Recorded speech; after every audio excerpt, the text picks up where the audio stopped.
Bon, bah, on continue, docteur Toussaint. Ah bah oui. On enchaîne sur une question vraiment essentielle. Pourquoi si peu de prise en charge sexologique dans la prise en charge globale? Je remercie au comité organisateur de m'avoir invité. Comment on fait pour avancer les diapos? Ça avance tout seul ou... Ah, le bouton vert, parfait. Alors, pourquoi si peu de prise en charge? En fait, la question ne me plaisait pas, je l'ai changée. Comment favoriser?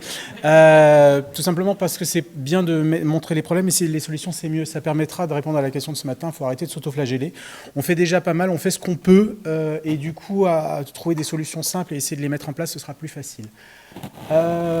Déjà, on va essayer d'informer sur la problématique, ça va aider. On sait tous qu'il y a un problème, mais on ne le sait pas tant que ça. On ne sait pas ce que c'est la sexologie, donc déjà former un petit peu de ce côté-là sur les concepts de base. En médecine, maintenant, c'est obligatoire, mais dans les études, c'est 3 heures de cursus de sexologie. C'est très mal abordé, c'est souvent trop rapide, mais bon, ça va diffuser, ça va se faire plus. Mais informer sur les différentes dysfonctions sexuelles.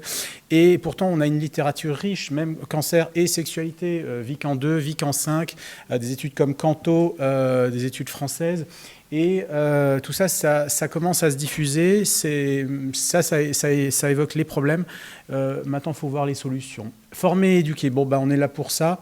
On est là pour. On a peu de patients qui sont formés en sexo. Il y a les tabous, beaucoup trop de freins, etc. On va trouver que c'est trop psy comme thématique. En fait, il y a plein de moyens. L'INCa a demandé à piloter des recommandations. Elles existent. Elles sont en libre accès. Préservation de la santé sexuelle et cancer. L'AFSOS a un référentiel. Il faut l'utiliser. Et puis, il y a des congrès, il y a des formations, il y a des sociétés savantes qui aident de ce côté-là. Il faut dépister et banaliser la plainte. Il faut éviter le syndrome boîte de Pandore de la part du praticien qui se dit si j'aborde le truc, ça va m'exploser à la tête. Et aussi éviter les questions poignées de porte qui a fait au fait, docteur, ou au fait, comment est-ce qu'on approche ça. Donc ça, on va l'avoir en informant en amont, en faisant des annonces. Et c'est pour ça que la réponse à ce matin, c'est mettre dans le PPS ou dans une information vis-à-vis d'un problème, finalement, il peut y avoir une difficulté dans la vie intime. Une fois qu'on met ça, le patient, il l'accroche. Mais si on met un petit livret disponible comme Préserver sa sexualité, qui est celui de l'ARC, disponible partout, le patient il va pouvoir se nourrir là-dessus, etc. On va pouvoir utiliser aussi des questions de dépistage proactif assez simples. Beaucoup de patients se plaignent de difficultés dans la vie intime. Est-ce que c'est votre cas? Est-ce que vous souhaitez qu'on en parle, etc. Si on le met comme ça, finalement, on trouve qu'on a beaucoup plus de fréquences, mais on va aussi gérer les problèmes beaucoup plus en amont et d'éviter d'enquister des problèmes. Ensuite, c'est le principe d'orienter et de structurer la réponse. Donc, si j'ai un oncosexo, j'adresse vers la consultation de sexologie, mais j'en ai pas. En fait, j'ai tout un parcours de soins en soins de support, de créer des HDJ parcours complexes, ou peut-être j'aurai quelqu'un qui aura une micro-compétence là-dedans, mais je vais pouvoir aussi permettre de structurer, avec différents intervenants, avec des parcours post-cancer, ce qui va permettre aussi de financer ce qui va être l'une des problématiques qu'on peut retrouver, de comment j'arrive à financer cette approche-là pour les patients. Et finalement, on a plein d'approches de soins de support non oncosexo qui finalement font de l'oncosexo. C'est-à-dire, je vais avoir une oncoesthéticienne, je vais lui demander de redonner confiance au patient par l'approche du corps, hop, ça va aider. J'ai une stomathérapeute, j'ai un éducateur sportif qui fait de l'APA, pour faire l'amour, il faut c'est une forme d'activité physique. Donc, tout ça, si je le mets en commun, à la fin, ça fait un programme qui est finalement avec beaucoup de richesse. Les associations de patients sont là, elles peuvent nous aider. Il y en a plein, elles ont plein de programmes, donc tout ça, il ne faut pas hésiter à le chercher. Et finalement, ça donne des petits moyens, et par pourcent, on va arriver à traiter finalement et à approcher avec ces problématiques d'oncosexologie beaucoup de patients. Et finalement, bien savoir on essaye de monter des réseaux, c'est pas facile, mais si on dit c'est pas facile, on va pas y arriver. En fait, on arrive à le monter. Il faut garder de l'énergie et de la volonté par rapport à ça. Je vous remercie.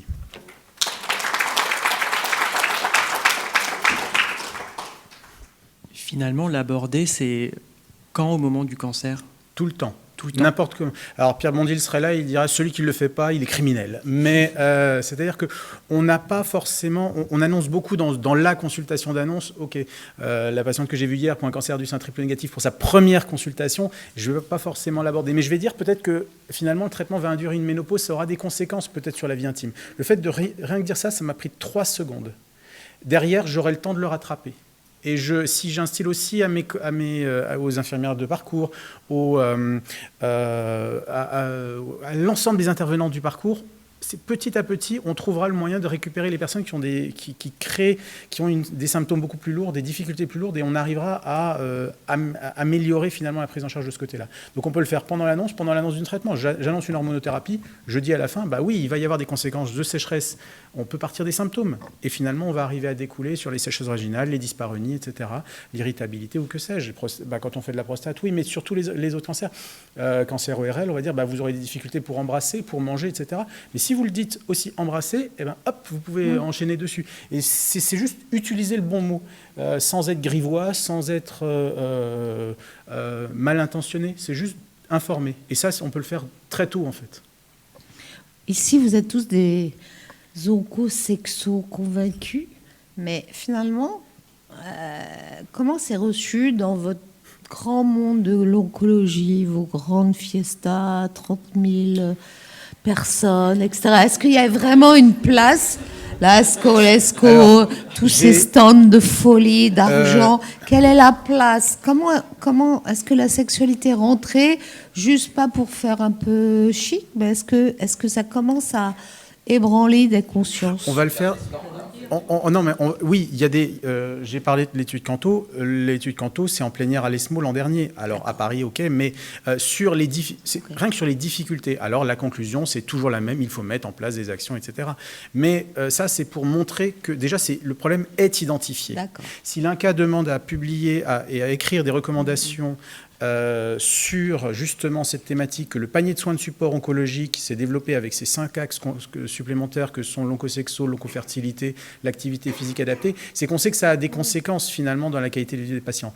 Moi, la première chose que je dis à mes collègues qui ne seront pas convaincus, en fait, c'est tu vas te faire moins chier si dans la problématique globale, prendre l'hormonothérapie d'un cancer du sein dont on disait ce matin que l'observance était mauvaise, 50% des patientes arrêtent. Si on prend ces aspects-là finalement qui vont gêner sa vie de tous les jours, si on met de l'activité physique adaptée par quelqu'un, si on met un petit peu de sexo par quelqu'un, si on met de la nutrition par quelqu'un, on va arriver à récupérer 3, 4, 5% de patientes à chaque fois qui vont continuer leur hormonothérapie ou leur traitement oncologique de base et améliorer la survie globale finalement des patientes. Ça, on le sait que les soins oncologiques de support, Yvan Krakowski le dit assez pour qu'on soit particulièrement efficace quand on bosse ensemble sur ces différentes problématiques. Et ça, l'AFSOS en France, etc., mais au niveau international, la MASC agit beaucoup là-dessus sur l'ensemble du panier de soins de support. C'est pour ça qu'il ne faut pas revoir que la sexo, mais quelque chose d'assez large et transversal en fait.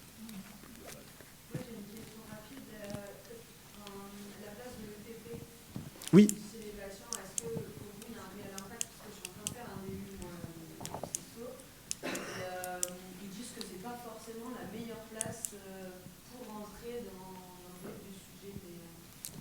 Ça dépend du programme de TP que vous montez. Je suis formé ETP, je sais, ça dépend. Vous avez, en fait, c'est dans la communication de l'ETP qu'elle est importante. C'est-à-dire que vous allez avoir sur les 3 axes que sont la reformulation, le renforcement positif et la définition des objectifs facilement réalisables, qu'on va être particulièrement efficace finalement en sexo. Et le principe même de la sexo corporelle facile, qui pourrait paraître psy, en fait, c'est de l'entretien motivationnel. L'entretien motivationnel, on l'a en diabète, on l'a en VIH, on l'a partout en fait. Donc ça n'a rien à voir avec finalement la spécialité, mais le faire accepter aux patients d'arriver à intégrer le caractère chronique de la maladie ou de la nécessité d'un traitement dans son habitude de vie. Donc qu'il fasse sien le problème. Et quand le patient a accepté ça, en fait c'est sa capacité, et ça c'est une thématique de l'hypnose, de remettre le patient en mouvement dans sa thématique. Et c'est ça ce qui va l'aider à être observant, à être adhérent finalement au parcours de soins. Merci. On continue ? Donc, docteur Morel-Journel pour le cancer de la verge et HPV.